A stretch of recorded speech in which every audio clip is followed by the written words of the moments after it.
All right, let's get started on section 2 here, which is going to focus on polynomials. First one just says define the degree of the polynomial. It's different when it's in factored or standard form. This is in standard form. When it's in standard form, which means addition and subtraction signs are separating the terms, the degree is just the highest exponent. So the degree of this is just 4. Okay. Let's hop over to here. Again, we're in standard form. The highest exponent is 4. And so the degree is 4. P of x. This is in factored form, which means I could distribute and convert it to standard form, or I could just tally up the exponents. I have 1 here, 1 here, 1 here. That's 3 total x's. The degree is 3 because these are multiplying together. All right. This is also in factored form. So I've got an exponent here, here, here. Right. I mean, really, I'm thinking this is 1 and 1. 1 times 1 is 1. So I've got 2, 1, 1. Those add up to 4. Okay. This is where it starts to get a little tricky. I've got 1 here. This whole thing is squared, so I've really got 2 here. And this, well, I have x squared. I have that 3 times. So how many is that? That's 6. So there's a total of, oh, not 7. There's a total of 9 here. All right, 1 plus 2 plus 6. And now this is where I'm really trying to trick you. There's some mixture happening here of standard and factored form. But I'm really thinking, okay, well, 2 times x, that's 2x, minus 20, plus 12x to the 7. So now it's in standard form. The highest degree is 7. And we have 7. Okay. Part 2, we're going to determine the end behavior of each polynomial and express our answer using limit notation. So this is going to take a minute. To understand this, if the degree is odd, then the end behavior is linear. If the degree is even, then it's quadratic. Okay, so that is the fundamental concept here. It doesn't mean the whole function looks linear or quadratic, just the end behavior does. So I have negative 2x to the 5th plus x to the 3rd plus x. The degree here is 5, right? Because this is in standard form, the highest. So my end behavior is linear. It's either going to look like this or like this. I'll think about which one it is. The leading coefficient here is negative 2, which is a negative leading coefficient. So we're going to get this one right here, a negative linear function. So that means my end behavior, the limit as x approaches negative infinity, the f of x is equal to, well, where is this going? As we go forever in this direction, this is going up, so positive infinity. And the limit as x approaches positive infinity, well, we're going down forever, the f of x is equal to negative infinity. All right. Let's keep moving. Here we're in factored form. So let's find our degree first. We have 1. We have 2 times 2 is 4. So we have 1 and 4. The degree is 5. So it's odd. And again, it has a negative 2 leading coefficient. Just be careful. The real leading coefficient is going to be this times this. We're really multiplying these together. The real leading coefficient is negative 6. It's still negative. But if this was a negative 3, well, then it would be a little bit different. That would be a positive 6. So we have to be careful there when everything's not pulled out. But yeah, so again, we have a negative sloping linear function as the end behavior. So we're going to say the limit as x approaches negative infinity, the g of x equals positive infinity, and the limit as x approaches positive infinity, the g of x equals negative infinity. Okay, let's move on. the degree here is going to be the highest exponent because it's in standard form. The highest exponent is 8, so the degree is 8. That's an even number, so this is going to be quadratic. It's either going to look like this or like this. But this is a negative 10 right here, leading coefficient, so it's going to look down like a frown. And so we get the end behavior looks like that. The limit as x approaches negative infinity, the h of x approaches negative infinity, and the limit as x approaches infinity, the h of x also equals negative infinity. It's going down both times, right? It's going down. Okay. Here we are in factored form. We do have this -1 leading coefficient, and we're x squared and x to the 4th. 2 plus 4 is a degree of 6. And so again, since this negative is out here, we're going to have a down like a frown quadratic end behavior. And so we're going to call this the limit as the x approaches negative infinity, the j of x approaches negative infinity, and the limit as x approaches positive infinity, the j of x equals negative infinity. All right, let's jump down to number 5 here. This is just kind of weird. I mean, this is a linear function.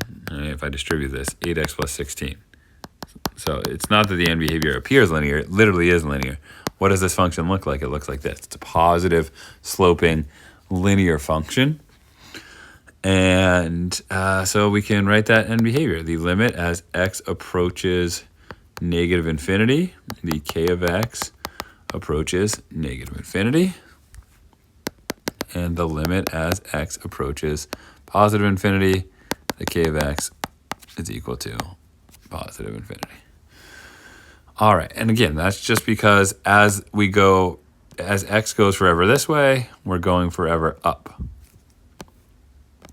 All right, now this is where it gets a little bit more interesting. I have -2 and -2 here. So remember, the leading coefficient to this would be +4. -2 times -2. That's going to be important on your test. I'm just going to say that right now. You need to understand that these get multiplied together. But really, when I distribute this, these terms kind of become meaningless. -2 times -2 is 4x minus 16 plus 10x to the 5th. It's in standard form now. So this is really the only term that I'm concerned about. And, well, what's this going to result in? This is odd because it's 5. The degree is 5, so it's linear, and it's a +10, so it slopes up like this. We have the same end behavior as this last one. We get the limit. I'm going to do this a little quickly. As x approaches negative infinity, the m of x approaches negative infinity, and the limit as x approaches positive infinity, the m of x approaches positive infinity. All right. Let's keep moving on here to part C. For each polynomial, determine the zeros and end behavior and use that information to sketch a polynomial function. So we've got a decent amount of work here to do. So we want to sketch these polynomial functions. So we need to determine the end behavior and the zeros. And to get the zeros, we need to be in factored form. So this is in standard form. I'm going to need to factor this. It's a quadratic, so I'm asking myself what multiplies to B and adds to C. And that's going to be x plus 5 and x plus 8. I set the factors equal to 0. And I get x equals -5 and x equals -8. And my end behavior is quadratic with a positive leading coefficient. So it's going to look like a smile, like this. And so let's sketch our graph. We're here at -8, here at -5. And so our zeros are going to hit those. And just like this. And because it's going to go through both of these points right here, it's going to go through the zeros because this is to the first power. This is to the first power. If it's odd, it goes through. If it's even, it bounces off. So we'll see a couple examples like that. But this sketch is sufficient for this one. Okay. Let's start with the end behavior here. This is in standard form again. The degree is 4, so this is even, right? The degree is 4. 4 is an even number. And so, but it's negative this time. We have this -2 leading coefficient. So my end behavior is going to resemble a quadratic that opens down. Now we need to factor it, convert it to factored form to find the zero. So I'm going to start by factoring out an x squared from each of these and this -2 leading coefficient. So I'm going to factor out a -2x squared. And I'm dividing -2x squared out of every term. So only thing left here is x squared. -20 divided by -2 is +10. 2 of the x's got pulled out, so now it's just 1x left. And -32 divided by -2 is +16. And there was 2 x's here. Those both got pulled out over here. So it's just like this. And now I have a quadratic in the middle here. I can rewrite this as -2x squared. I'm asking myself what adds to 10 and multiplies to 16. That's +8 and +2. And so now I set each of these equal to 0 to find the zeros. This is just x equals 0. This is x equals -8. This is x equals -2. But this is a multiplicity of 2. I'm just going to write that down. This is a multiplicity of 2, right? There's 2 of these x equals 0s because there's 2 right here. There's 2 of those. And so that's going to matter when we do our sketch. I have zeros at 0, -8, and -2. And all right, our end behavior looks like this. Our behavior looks like this. So I'm going to start, I'll use red. I'm going to start coming down from the bottom. And I'm going to hit this -8. And because it has a multiplicity of 1, there's a 1 right there. I'm just going to, and that's an odd number. I'm going to go right through it. And I'm going to go to this -2, which also has a multiplicity of 1. So I'm going to go right through it. I'm going to go to 0. Go to 0. But 0 has a multiplicity of 2 because of this x squared term right here. So instead of going through it, I bounce off and I go down. And there's my graph. And you can see that the graph here, the end behavior, resembles this that I sketched up here. All right, now we are in factored form for these final 2. And so it's probably easier. Well, let's start with the degree. I have 2, 1, 1. So the degree is 4, so that's even. And this is a positive leading coefficient right here. So this is going to open up or look like a smile. So my end behavior should look like that. So now let's find my zeros. That's pretty easy when we're already in factored form. I'm going to set each of these equal to 0. X equals 0. X minus 10 equals 0. X plus 4 equals 0. So obviously it's just x equals 0. X equals 10. And x equals -4. Those are my zeros or my x-intercepts. Zeros and x-intercepts are the same exact thing. And I'm here at -4. 0 and 10. My end behavior looks like this. So I'm going to start by coming down at -4. And -4, there's a multiplicity here. There's a 2 as the exponent. So that's an even number. I'm going to bounce off of this. I'm not going to go through it. Let me just draw that a little more accurately.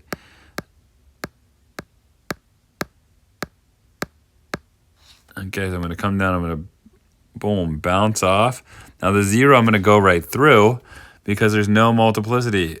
It's just 1, which is odd. And then I'm going to come back up and go through the 10 again because the degree here is 1, which is odd. And look, my end behavior, my sketch resembles the end behavior that I said it should. Always that quick check at the end to make sure it makes sense. Okay, last one. We got a lot going on here.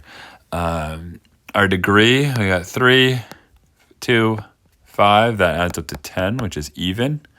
Again, I have a leading coefficient here, right? Positive right here. There's nothing there. That's positive 1. So again, it's going to open up quadratic because it's even. And our zeros are going to be, I'm just going to skip a little steps here. X equals 4, x equals negative 2, and x equals 8. Well, let's sketch this graph.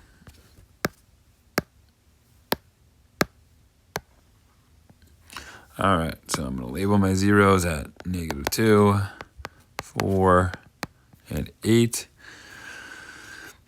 And so my end behavior, I'm going to start by coming down at this 2. What is the multiplicity here at 2? Look, or negative 2. Well, it's squared, so I'm going to bounce off till I get to 4. What's the multiplicity there? It's 3, so we need to go through. And then I'm going to come up with this 8. What's the multiplicity there? It's 5, which is odd, so I'm going to go through again. And there we have it. Our end behavior, again, resembles our little sketch that we made. All right, these are important questions because they really show that you know everything about polynomials and their graphs. All right, last one. Determine the end behavior, determine the degree of the polynomial from a table.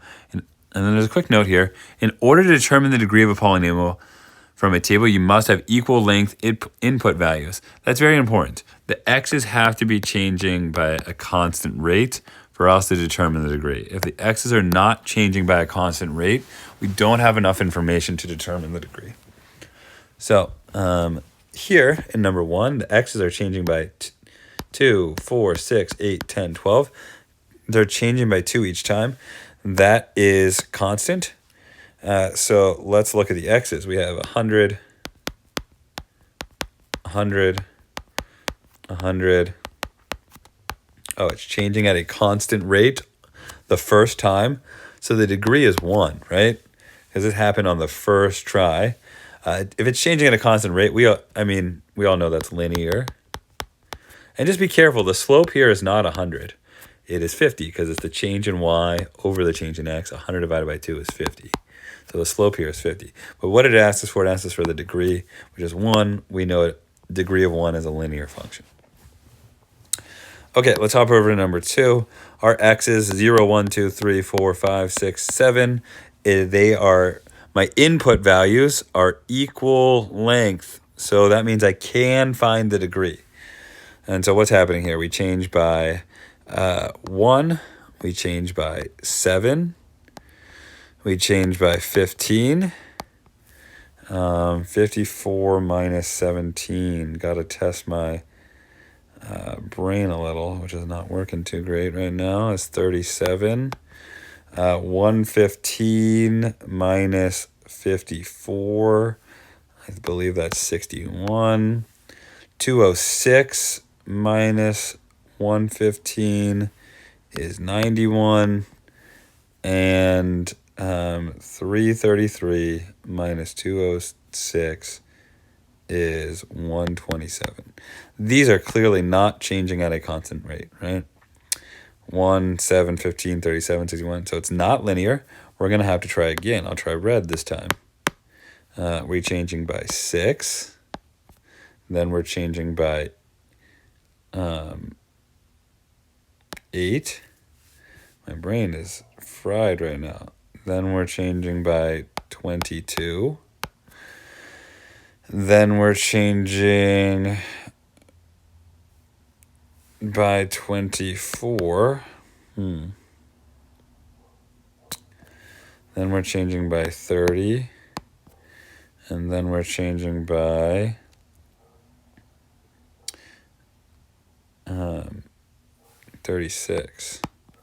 So again, not linear. So it's not quadratic. Let's try again. We're changing by 2.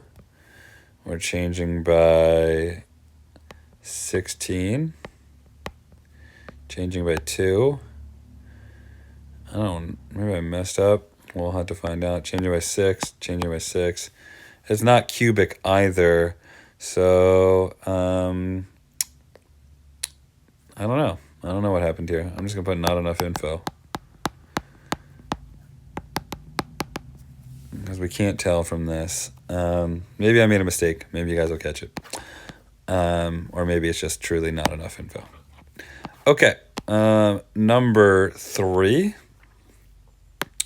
Let's see. We have equal length input values. We're changing by 8, 10, 12, 14, and... Oh, sorry. And we're changing by 12 again. And then we're changing by 14. Man, I messed these questions up. So we will see if I fix them or not and redo this video. Okay. This is not enough info.